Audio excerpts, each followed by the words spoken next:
Hello, everyone. Good evening, and thanks for joining us tonight for part 4. Oh, no, part 4. Yes, part 4 of our 6-part retreat on recognizing impermanence. So tonight we will begin with some chanting, the Ratana Sutta, which we've been doing, and you can find the link in the live chat to the text on Sutta Central.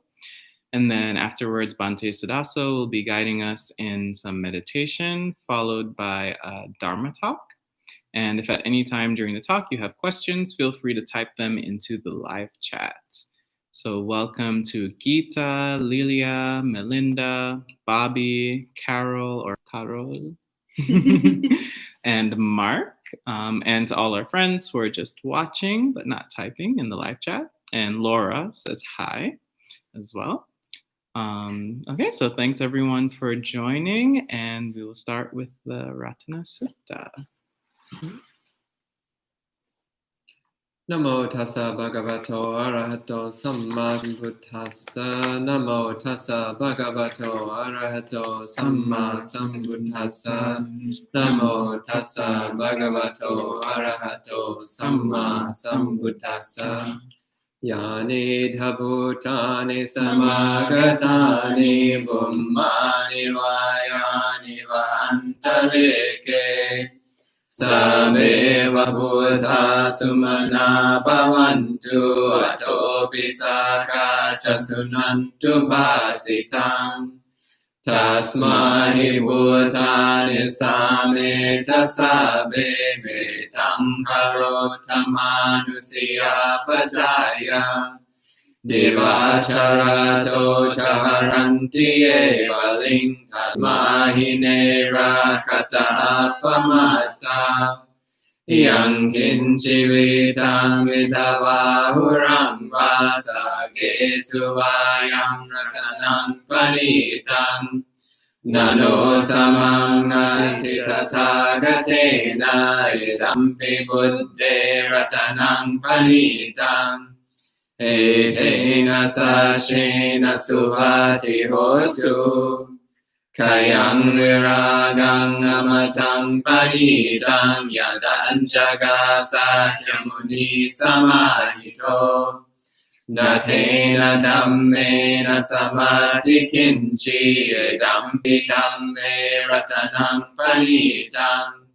Etena sachena suvati hotu. Yang buddha seto parivannai suching samadhimanantarikanyamahu. Samadhina tena samona vijjati idampi dhamme ratanang panitam. Etena sachena suvati hotu. Ye bungala tasatang pasata chatari etani yugani honti. Te dakineya sugata sasavaka ete sudinnani mahapalani. Idampi sanghe ratanang panitang etena sachena suvati hotu. Yesu payuta manasa dalhena nekamino gotamasa sanamhi. Te patipata matang nigaiha laddamudhani mutim vanjamana. Idampi sanghe ratanang panitang etena sachena suvati hotu. Yatinda kilo pataling sito siya chatu vivate via sampakampiyo. Tatu pamang sapurisam vadami o ariya sachani avechabasati. Yedampi sanghe ratanang panitang etena sachena suvati hotu. Ye ariya sachani vibhavayanti gambhira panyena sudesitani. ขินชาปิเทหนทิปุสัพพมัตตานาเทภวังอัตตมังอานิยันติอิดัมปิสังเฆรัตนังปณิตังเอเทนะสัจเจนะสุวัตติโหตุสหาวาสดาสนะสัมปดายาทายาสุธรรมาจหิตาภวันติสักขายดิติวิจิกิจฉิตัญชาสีลัมปะทังวาปิยดัตติคินจิจตุหปายเยหิจาริปมุตโตชฌาปิทานานิยปะโภคาตุงอิดัมปิสังเฆรัตนังปณิตังเอเทนะสัจเจนะสุวัตติโหตุขินชาปิโสกัมมังคโรติปาปะกังขายเยนะวาจาอุดเจตสาวาระบัมโมโสทัสสะปฏิชารายาบัมปตาดิตตปตัสสะพุทธาอิดัมปิสังเฆรัตนังปณิตังเอเทนะสัจเจนะสุวัตติโหตุวานาภกุมเบยถาปุสิตาเกเกมหานามาเสปะตมัสมิงเกมเพทัตุปมังธัมมวรังอเดสัยนิพพานากามิงวรมังยุทายาอิดัมปิบุตเทรัตนังปณิตังเอเทนะสัจเจนะสุวัตติโหตุวโรวรัญญูวรโดวราหโรวนุตตโรธัมมวรังอเดสัยอิดัมปิบุตเทรัตนังปณิตังเอเทนะสัจเจนะสุวัตติโหตุขีนังปุรานังนวัมนาทิสัมภวังรัตจิตายติเขภวัสมิงเทขีนาบิจาวิรุหิจันดานิบันติดิรายทายังปริโภอิดัมปิสังเฆรัตนังปณิตังเอเทนะสัจเจนะสุวัตติโหตุยานิดาบุธานิสมากตานิบุมมานิวายานิวะอันตะเลเกตถาคตังเดวมนุสสภูจิตังบุตตังนามัสสามสุวัตติโหตุยานิดาบุธานิสมากตานิบุมมานิวายานิวะอันตะเลเกตถาคตังเดวมนุสสภูจิตังธัมมังนามัสสามสุวัตติโหตุญาณิทาภูธานิสมากตานิบุมมานิวายานิวะอันตะเลเกตถาคตังเดวมนุสสภูจิตังสังฆังนามัสสามสุวัตติโหตุเอเทนะสัจจวัญเจนะดุขาบุปสัมเมนตุเตเอเทนะสัจจวัญเจนะบายาบุปสัมเมนตุเตเอเทนะสัจจวัญเจนะโรกาบุปสัมเมนตุเต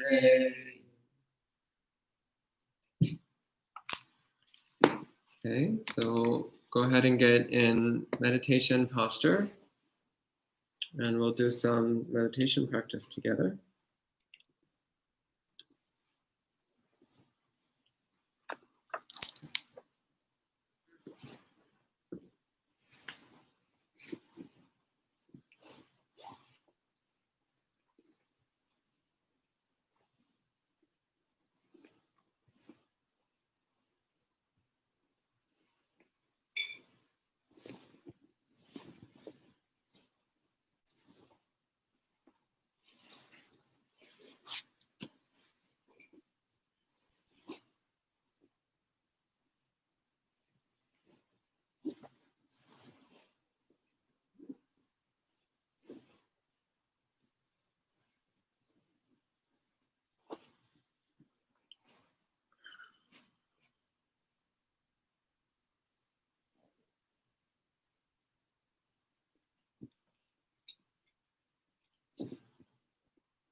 Settling into position.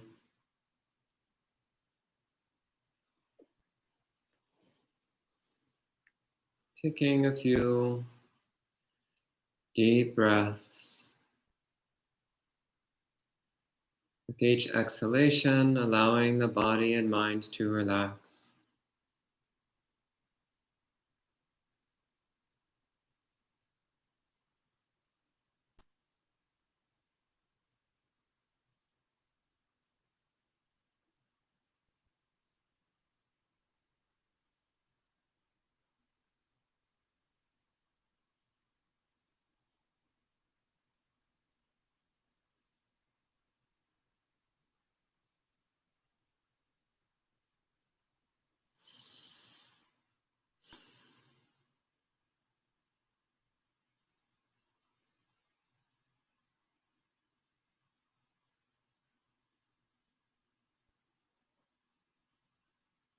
Bringing attention fully into the present moment.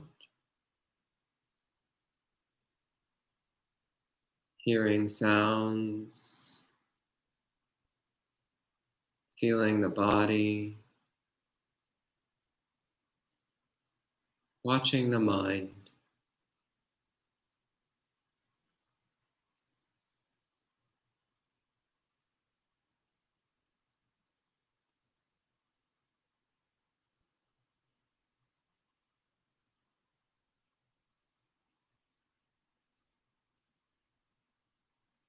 Feeling the constant change in all these sensations.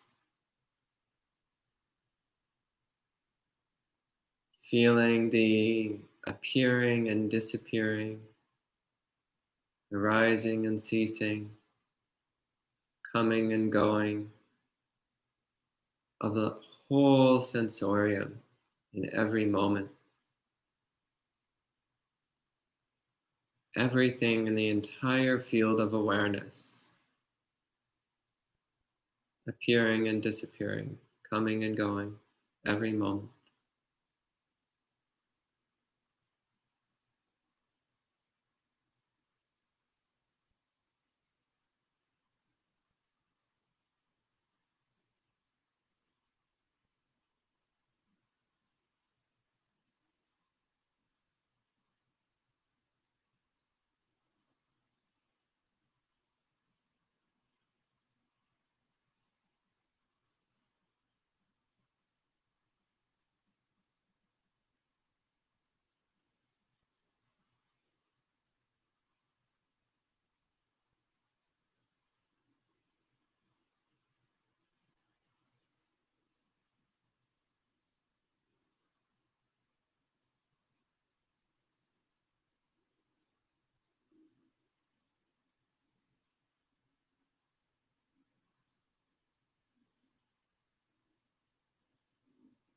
When a thought fades away, notice that it's faded away.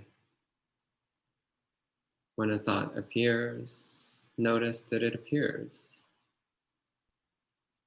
Both of these are an expression of impermanence.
If you get distracted, that displays the impermanence of attention.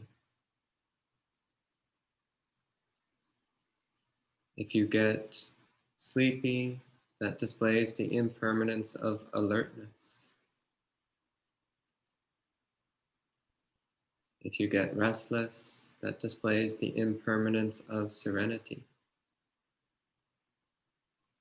So no matter what arises, that's just showing impermanence, reminding us that everything is impermanent.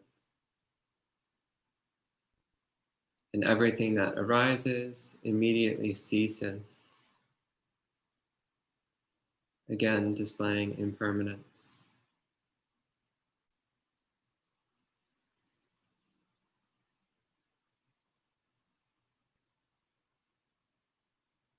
Every single moment is screaming at us, impermanent, impermanent, impermanent. It's never anything else.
Release your meditation posture.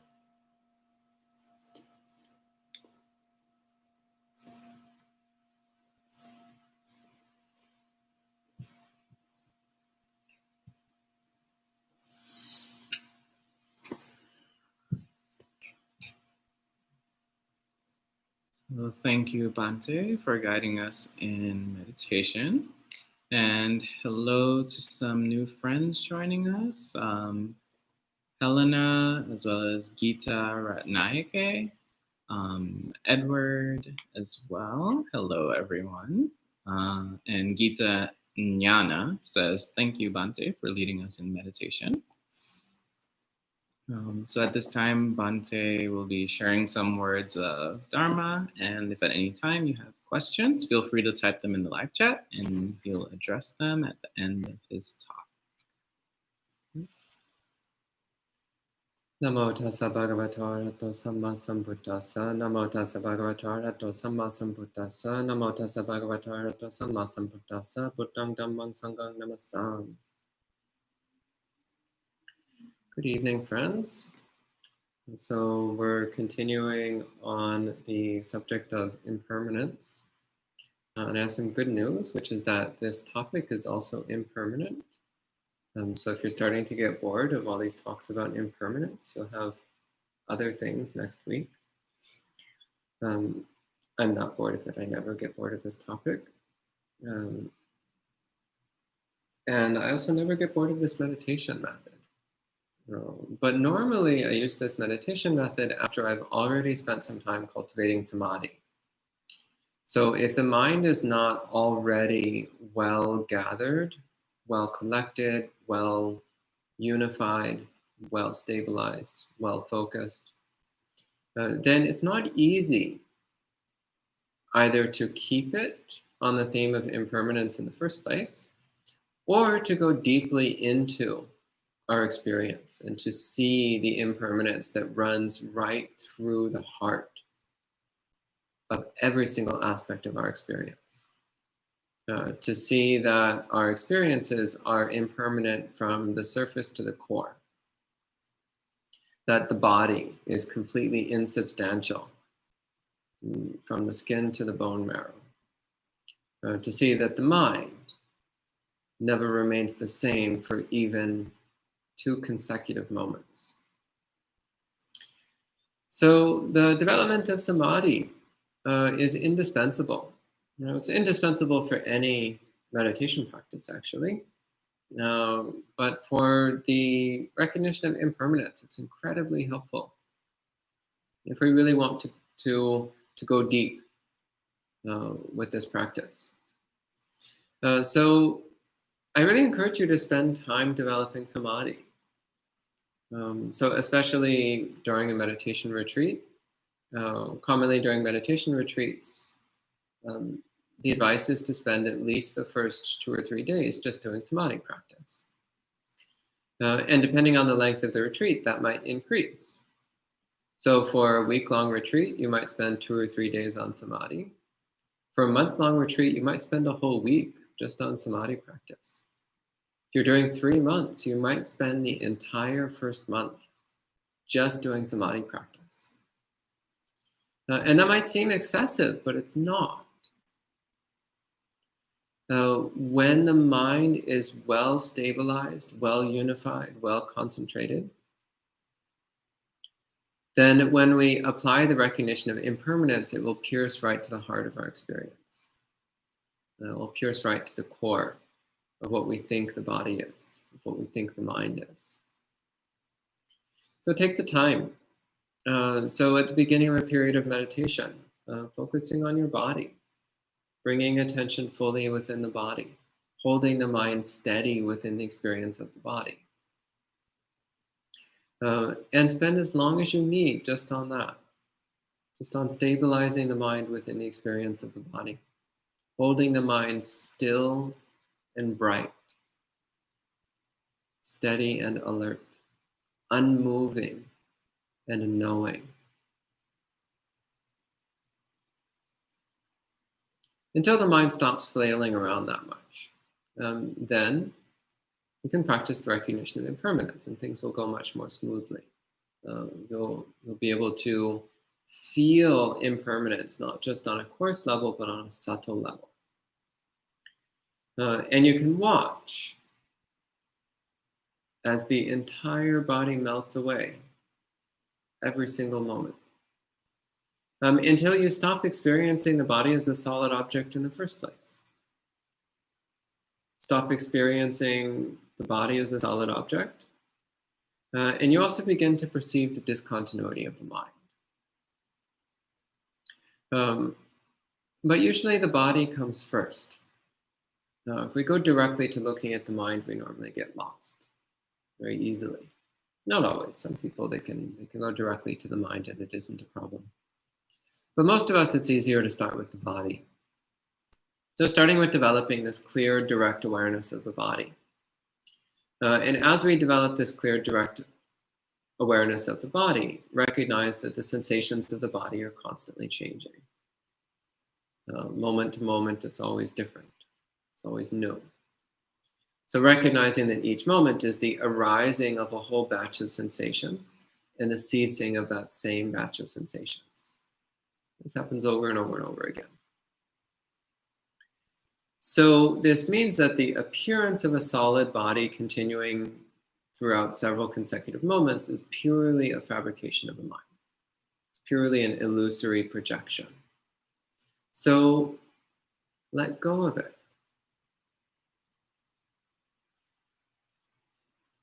Allow the awareness of impermanence to take the place of the illusion of permanence. And what you'll start to notice as you do this practice is that there will be zones or parts of the body that seem to melt away or dissolve, that start to seem mirage-like, hazy, illusory, the mind still being very sharp and alert. But the body no longer seems like a solid object in some places. But you'll notice that there's areas of the body which still seem solid, still seem like persistent, ongoing objects. And that's where we have the most clinging. That's where we have the most attachment, the most grasping. And often it's where we have the strongest self-identity. So pay extra attention. As you start to develop the recognition of impermanence, you'll notice that some parts of the body will melt away into the experience of non-solidity, insubstantiality. Some that will happen very quickly and easily. And other areas of the body will continue to seem to be solid and stable and persistent.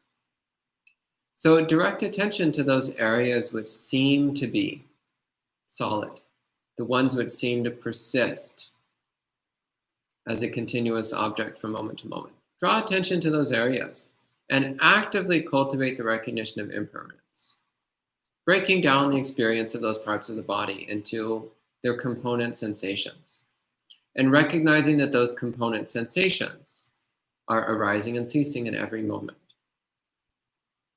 There's no permanence to them. There's no continuity to them. So since the component sensations of that region of the body are insubstantial, that means the whole region of the body is insubstantial. But you don't need to apply this logical inference. You can feel it for yourself. You can touch it. It's a real felt experience. It's not an idea. It's not a concept. So keep practicing in this way until you can experience the entire body as insubstantial. Until it seems like the body is only half real. Until it seems like the body is a pale shadow of itself, a ghostly mirage of itself. And this happens naturally through developing recognition of impermanence. But we can accelerate the process a little bit by paying extra attention to the parts of the body that seem solid, the parts of the body that seem most reluctant to melt away, most reluctant to dissolve into the ever-changing domain of impermanence. And once we've made some progress with the body, and note here when I say the body, I mean the 5 physical senses. I don't just mean the sensation of touch. I also mean the sensation of sound, sight, smell, taste. But as I mentioned earlier, the sensations that are normally the most prominent for cultivating the recognition of impermanence are sound and touch. The experience of hearing, very obviously constantly changing, and the experience of touch. So the touch sensation of the whole body. You can also cultivate it with sight. If your eyes are closed, for example, most people, when their eyes are closed, you'll notice you're not actually seeing just pitch blackness. When you close your eyes, you're seeing usually something that's golden pink field of sparks and speckles and shifting shades of light in different colors and arrays. So it's not pitch black when you close your eyes. So you're always seeing. Even if you're in a completely black room, no light at all, the eyes are still doing something. They're still receiving input. And you'll notice it's constantly changing there as well. So you can also cultivate the perception of impermanence in relation to the field of sight. And this is actually a little bit easier with your eyes closed. But with some practice, you can also do it with your eyes open. And you think, well, how can I see the field of sight as constantly changing if my eyes are open, looking at the same still room in the same place? How can I recognize impermanence there? You'll see, won't you? So the truth is, when we stop expecting our visual field to look the same every moment, then it stops looking the same every moment. But you need to be courageous enough to allow that to happen. Courageous enough to allow the illusory stable world to be seen as illusory. You need to be courageous enough to face everything that we think of as solid and real, dissolving, dissipating. Don't try to force this to happen. It will just happen on its own. And there will be times when everything seems solid and times when it seems like there's nothing there. This is impermanence. It's the way of things. You don't need to try to force it to be one way or the other. Just be open to the possibility of anything coming and going.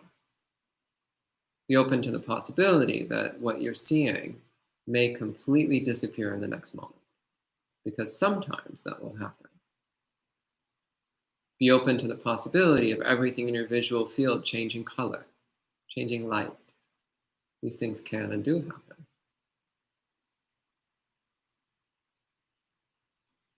Shifts in perspective, shifts in depth, can all happen, everything. Any imaginable change in the visual field can happen. So be open to it.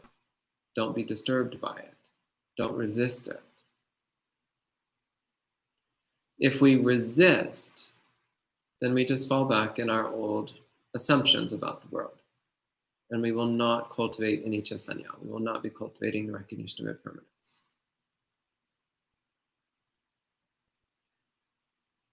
The smell, there may or may not be strong smells present. If you light some incense, then maybe you'll smell the incense. If there's flowers on the shrine, maybe you smell the flowers, or maybe you don't. Or maybe you start to smell your own body. Or maybe you smell the other bodies. Or maybe you smell the rain and the air. Or maybe you smell nothing at all. Or maybe you smell the inside of your own nose. Again, constantly changing. Don't assume it to be one way or the other. Taste. Again, you might think, well, I'm not eating or drinking anything. But that doesn't mean the sensation of taste stops operating. It's always operating. Pay attention. What's going on with the taste sensation? Is it the same moment to moment? And you'll see, no, it's not the same moment to moment. It's always changing. It's always different. So cultivating the recognition of impermanence towards the whole body until we recognize that every single aspect of our physical experience is constantly changing. Every single aspect of our physical experience is insubstantial. Nothing solid or stable to be found anywhere. And where we do find something solid or stable, direct our attention to that area. See the grasping, see the clinging, see the attachment, see the resistance that we have. What is it that we're not willing to let go of? What is it that we're scared to face?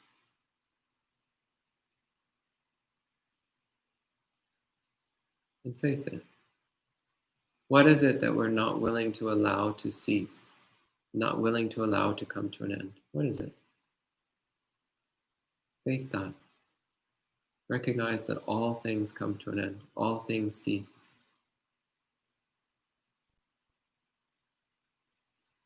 Be willing to allow it to happen. It's happening anyway. Be willing to allow it. Allowing things to cease is not making them cease. It's recognizing that they already are ceasing.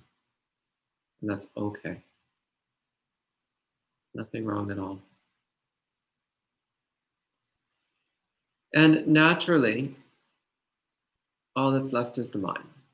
And in fact, we've been cultivating some awareness of recognizing impermanence in the mind all along, because the body is in the mind. Sensation is in the mind. All experience is happening within the mind. So all along, we've actually already been cultivating the recognition of impermanence towards the mind. But once we're done with the physical domain, once we've got a solid experience of impermanence in the physical domain, pardon the irony, then we can focus on the mind, recognizing that thoughts, mental activities, emotions, concepts, impulses, urges, all of that, constantly changing, insubstantial, nothing to be held on to at all, nothing at all. And let that sink deeper and deeper into the mind. And you'll start to uncover layer after layer after layer of the mind as you go down. Layers of mind that you never were aware were even there, because they were buried beneath more coarse layers of mind, more obvious layers of mind. So it's not that we're peeling away the layers of the mind, but rather it's that as we allow the perception of impermanence to manifest, then naturally, layer after layer of the mind dissolves. It's not that it goes away, by the way, but rather it's that we recognize it was always insubstantial. And the mind still operates as much as anything can be said to. But we start to see deeper and deeper into it. And we also start to recognize, as the recognition of impermanence sinks deeper and deeper into the mind, we start to see once again where our attachments are, what we cling to. Is it certain perceptions, certain ways of seeing the world, certain ways of seeing ourselves, ways of feeling, emotional patterns, personality traits? What is it? Because we'll find it. As the recognition of impermanence sinks deeper and deeper into the mind, we'll hit things that seem solid, just as we did with our body. Cultivating the recognition of impermanence with the body, we hit areas that seem solid, because that's where the clinging is. It's the same. As the recognition of impermanence sinks deeper and deeper into the mind, we'll hit things that seem solid. It's like that grumpiness, that never changes. Other things are impermanent, but not the grumpiness. Well, what's really going on there? We're clinging to grumpiness. That's what's going on. We think, well, I'm a hate type. That just doesn't change. Is that true? Is that true? The Zen master Shunryu Suzuki, one of the practices he would have his students do was just to look at whatever we think we're experiencing and ask ourselves the question, is that so? Is that so? Always questioning what we think is real. Always questioning what we think is unchanging. So just turning that question whenever we hit something in the mind that seems unchanging, unyielding. It seems like an indelible aspect of the mind. Just ask, is that so? Is that really the only way the mind can be? Is that really the only way the mind ever is? The only way the mind ever has been, ever will be? Is that so? And we'll say, no, it's not so. Slowly, slowly, slowly, those things will dissolve. So what's dissolving is our habitual patterns of dukkha, our habitual tendencies of self-inflicted dukkha. When we see them as impermanent, when we recognize them as impermanent, then we start to break the habit of perpetuating those habits, of perpetuating those cycles and patterns of self-inflicted suffering. We see they're impermanent, constantly changing. They're not who we are. Which means we're not obligated to keep in those patterns. We're not obligated to stick in those grooves. It melts away. And what's left in its place is peace.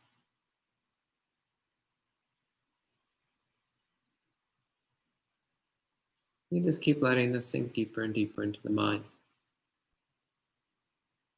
And the more we let go of the things in the mind that seem solid and unchanging, the more we let them dissolve, the more peace we experience, the more joyful we become. So I think that's all I have to say for the evening. If you have any questions or comments, please go ahead, and I'll answer them as best I can. Thank you. So thank you, Bhante. Sadhu, sadhu, sadhu. And we also have Eddie joining in from the Indonesian Buddhist Fellows. Oh. So again, if anybody has any questions or comments, feel free to type them into the chat and we will address them as best as we can. Lots of thank yous from Bobby and Gita, both Gitas. But so far, no questions or comments. Great, so we can have an early night. So keep up your practice. Don't relent. Impermanence is everywhere in all things. It's just a matter of training ourselves to see it, to feel it. We can't miss it. It's never anywhere else than here. We can't miss it. Okay? So I'll end with that. Yeah, so we'll end with 3 sadhus and then, oh, actually a question popped up. So Melinda says, my mind cannot let go of itself. What am I holding on to? So that's actually all the way at the bottom layer.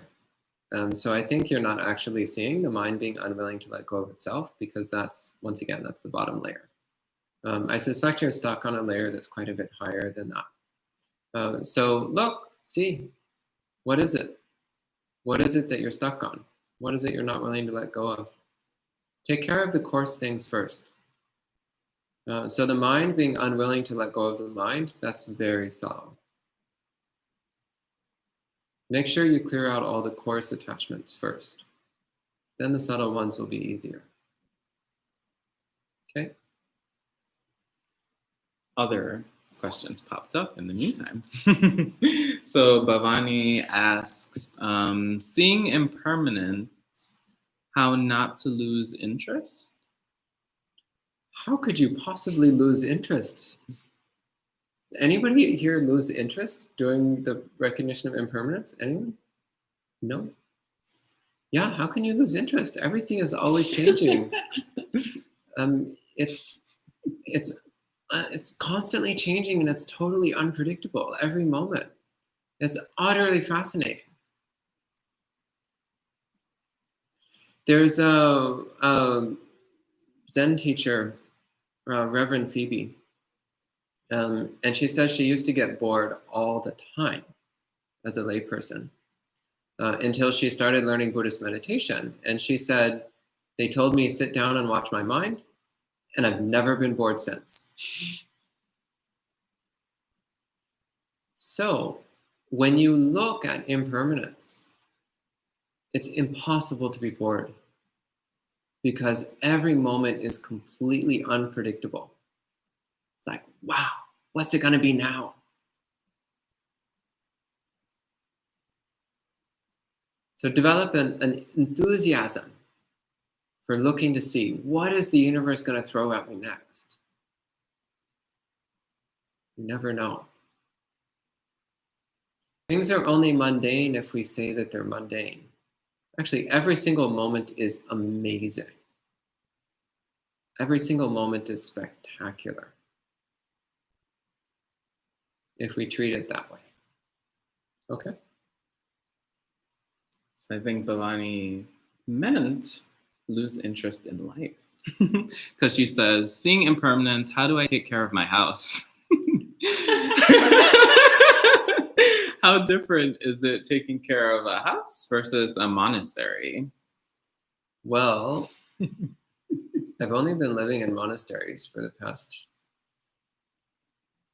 15 years. So, yeah, I don't know. I mean, here at the monastery, we sweep the floors, we vacuum the carpets, we cook the food, we clean the toilets. Like, I guess those are ordinary house things as well. Yeah, take care of the things in your life because these are what help to support the mind so that it can continue to practice well. If you just let your house crumble around your ears and you never make any food for yourself, then your practice will become very unsuccessful very quickly. Take care of your life.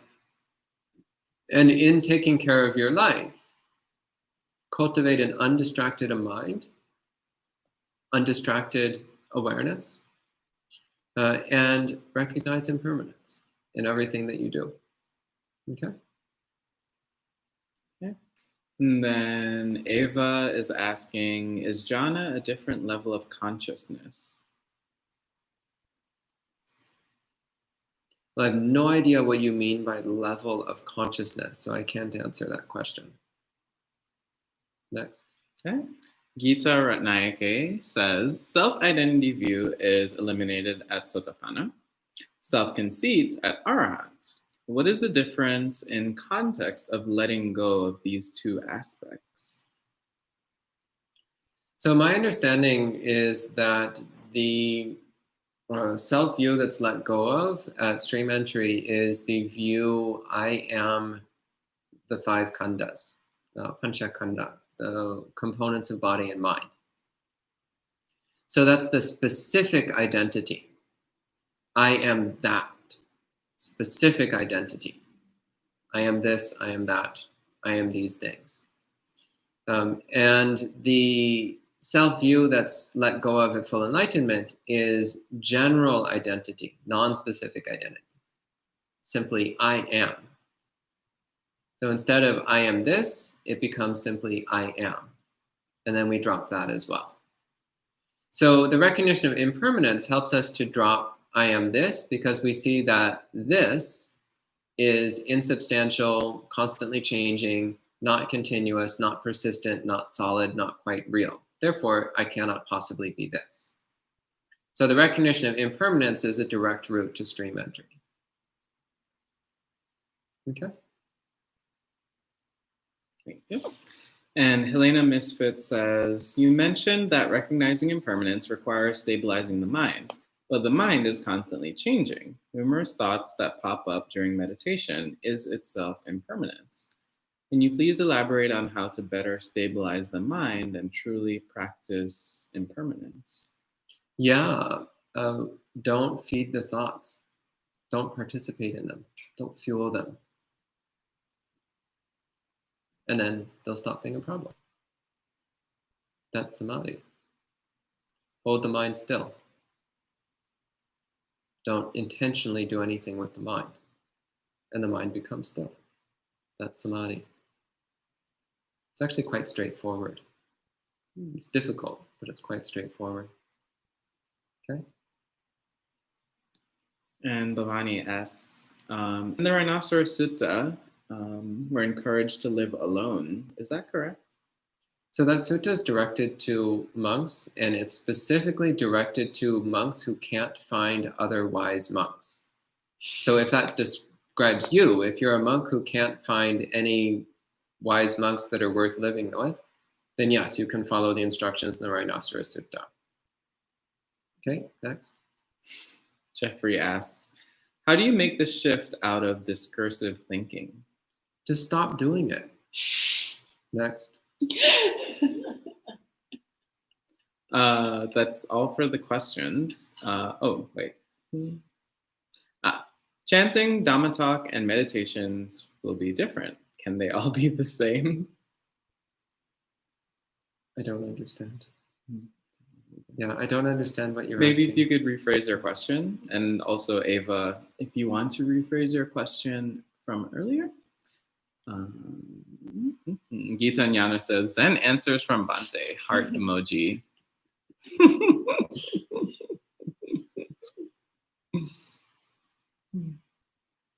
Okay, maybe that's it for tonight then. Okay.